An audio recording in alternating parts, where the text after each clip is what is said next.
Em nosso encontro de hoje, vamos iniciar o estudo da disciplina.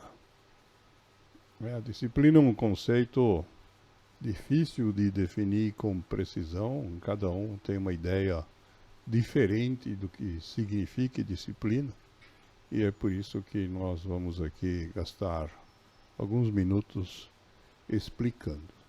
De fato, a disciplina se constitui no terceiro pilar da nossa metodologia e nós acabamos de concluir, nas semanas anteriores aí, o estudo dos princípios, para quem não se lembra, estão aqui relacionados, e nós encerramos explicando que os princípios, eles são princípios comportamentais, orientam como que a gente deveria se comportar. E a pergunta que fica em aberto é: para quê? Sem dúvida, a resposta para isso é o título do slide, é porque nós queremos melhorar os nossos comportamentos. E quando a gente pergunta, então, ok, vamos melhorar os comportamentos, mas para quê? Para obter algo que a gente não tem, ou para viver algo que a gente ainda não viveu. Em resumo, para a gente evoluir. E nós deixamos essa pergunta, no ar. Quando foi a última vez que você fez algo pela primeira vez? E não precisa ser nada tão radical quanto saltar de paraquedas. Pode ser pegar uma linha de costura e dar um ponto que você nunca deu, não importa se é homem ou mulher. Pode ser pegar um livro e estudar um assunto que você nunca se debruçou sobre ele. De fato, são comportamentos que levam a gente a evoluir. E toda vez que a gente inicia o estudo de algum assunto, a gente sempre vai buscar a definição do dicionário, a definição enciclopédica. Como vocês podem ver, a palavra disciplina tem diversas definições. Nos ambientes universitários, disciplina é o nome que se dá a uma matéria. E não é disso que nós estamos falando. A disciplina militar, a obediência cega aos superiores, a regulamentos, a regras previamente definidas, também não é o que nós estamos aqui falando. Quando a gente diz aqui que nós queremos uso da disciplina para poder evoluirmos, de fato, nós estamos, nesse quadro aqui que está na tela, sendo exibido nesse momento, na quarta definição. Nós estamos usando uma versão estendida do significado da palavra disciplina. E mais, cada um de nós que escolhe ser disciplinado nesse sentido, de forma individual.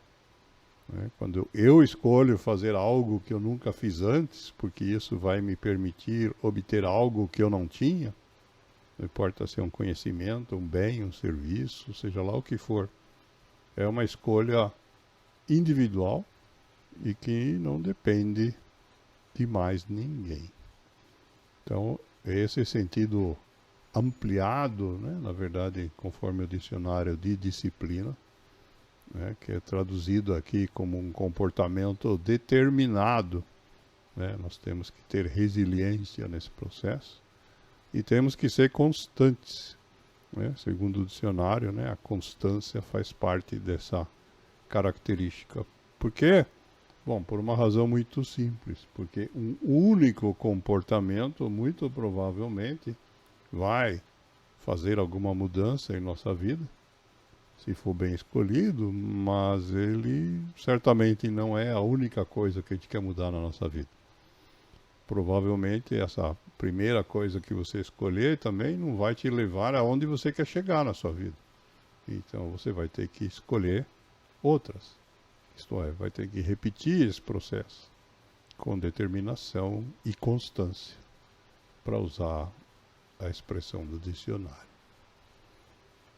E para a gente compreender melhor esse conceito, vamos, como é nosso costume, trazer aqui algumas reflexões de gente famosa para nos auxiliar. A primeira, modelo Gisele Bündchen, que diz que a vida pode ser mágica. Nós temos a possibilidade de viver coisas que parecem mágicas.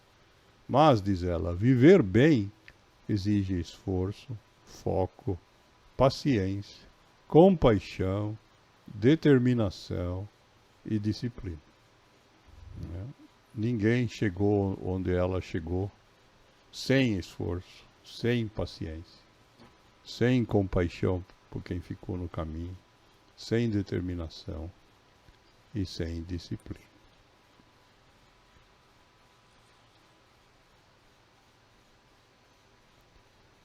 Temos aqui uma outra reflexão que é de autor desconhecido, que diz que se nós quisermos que algo bom nos aconteça, devemos nos empenhar para conseguir. A vida pode ser mágica, como diz a Gisele, mas as coisas não caem do céu. Se quisermos que algo bom nos aconteça, nós temos que fazer algo para conseguir. Outro aspecto desse processo, já foi enunciado aí na época do Império Romano pelo Sêneca, filósofo nascido onde hoje é Espanha, que diz que o trabalho espanta os vícios que derivam do ócio. Quando a gente se disciplina para, de fato, trabalhar nesse processo, a gente evita de ficarmos ociosos. E toda vez que a gente fica ocioso, cabeça vazia, é que aparece aquilo que ele chama de vícios. Outro lembrete nesse processo é da Helen Keller, ativista americana pioneira. Ela era cega, ela ajudou a montar um movimento de apoio aos cegos, que gerou inclusive a literatura especial para cegos e um monte de serviços de suporte. E apesar de tudo isso que ela conseguiu montar, ela diz que não há atalhos para qualquer lugar que vale a pena ir. Isto é, não só não acontece mágica, como os caminhos que levam aos lugares que realmente vale a pena, eles não têm atalhos, não dá para chegar rápido ou usando subterfúgios.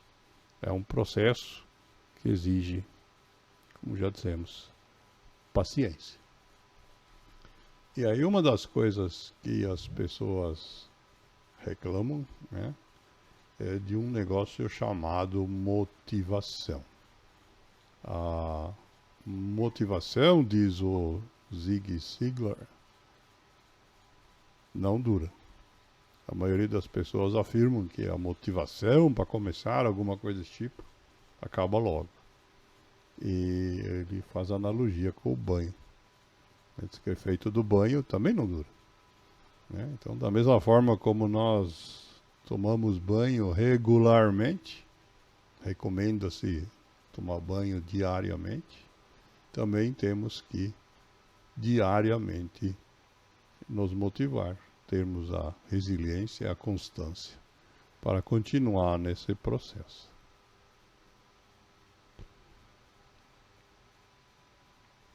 O Nietzsche nos ensina que a forma de fazer isso é que é de fato a verdadeira riqueza do ser humano. Porque quando a gente aprende a tirar proveito desse processo, não importa o que acontecer com a gente, nós sempre vamos poder reconstruir aquilo que popularmente se chama de riqueza, se a gente sofrer perdas pelo caminho.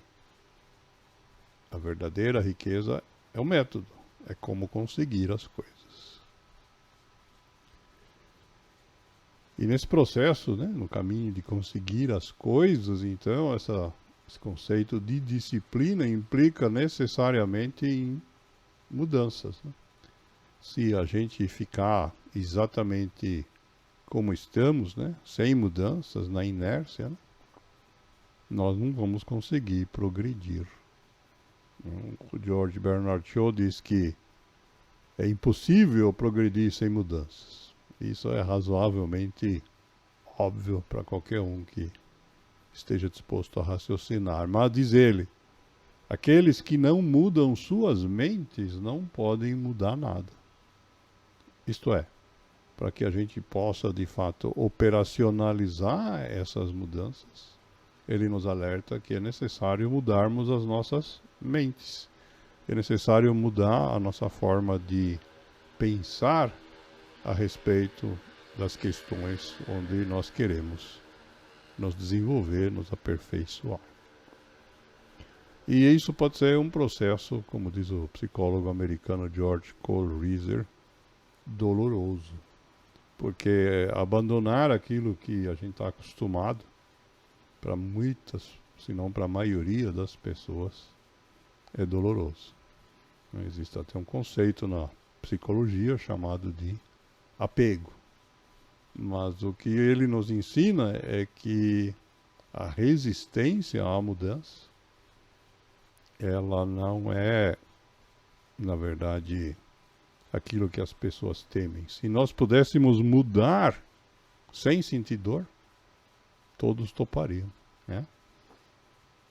O problema é que a mudança nos gera dor.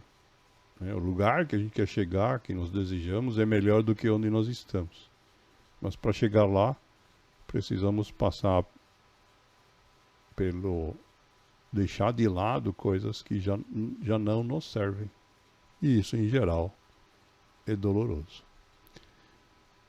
Esse conceito é um conceito que está sendo bastante estudado na psicologia, né? Existe até um trabalho aí de um pessoal que fala em imunidade à mudança, tratando isso analogamente a uma doença viral, né? Mas eles também têm o equivalente de uma vacina para isso. O Jim Rohn, autor que nós já citamos diversas vezes, nos ensina que existem duas grandes fontes de sofrimento na vida, ou de dor, se vocês quiserem. O primeiro, diz ele, esse que está falando, a dor da disciplina. E o segundo, diz ele, é a dor do arrependimento. Quando a gente não coloca a disciplina para funcionar. Diz ele, disciplina pesa gramas. É uma dor pequena. Ao passo que o arrependimento chega a toneladas, quando você permite que sua vida ande à deriva, sem nenhuma realização pessoal. Quando a gente se mantém na inércia, e depois de passado um tempo a gente se dá conta que não realizamos nada, o arrependimento pesa muito mais do que a dor da mudança. Ele conclui lembrando a gente para evitar aquilo que ele chama da síndrome do ser-eu, que é a forma como normalmente, quando a gente percebe que passou um tempo sem nenhuma realização, o nosso ego, nosso macaquinho em cima do ombro esquerdo, começa a fazer a gente pensar no que poderia ter sido, né, se a gente tivesse adotado uma atitude, tivesse feito uma mudança, né? Mas como sabemos, o passado não muda. Então esse ser-eu não leva a gente a lugar nenhum, a não ser encontrar justificativas ou desculpas para se autocomiserar. Bom, como seres humanos, nós somos falíveis, né? Esse processo, obviamente, não tem garantias. O historiador americano Henry Commager diz que a mudança per se não assegura necessariamente o progresso. Mas o progresso implacavelmente requer mudanças. Isto é, pode ser que a gente mude alguma coisa e a gente eventualmente não consiga aquilo que a gente pretendia. Mas o contrário, se a gente não mudar nada, é certo que nós não vamos conseguir nada. Essa é de fato uma sabedoria bem antiga, né? Consta já no Antigo Testamento, na Bíblia, como uma frase do rei Salomão, dizendo que agarra-te à disciplina e não a soltes, conserva, porque é a tua vida.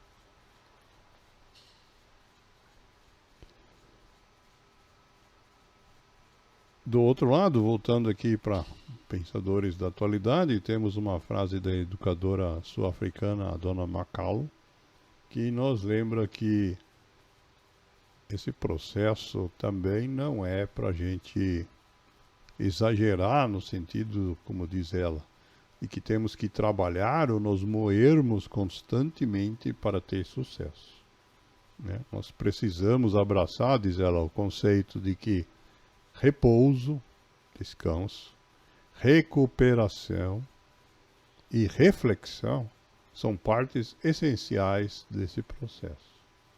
Nós precisamos de momentos para descansar, poder recuperar as forças, e precisamos de momentos de reflexão, onde em vez da gente agir por agir, ou mudar por mudar, nós vamos pensar no que queremos e decidir como fazer isso.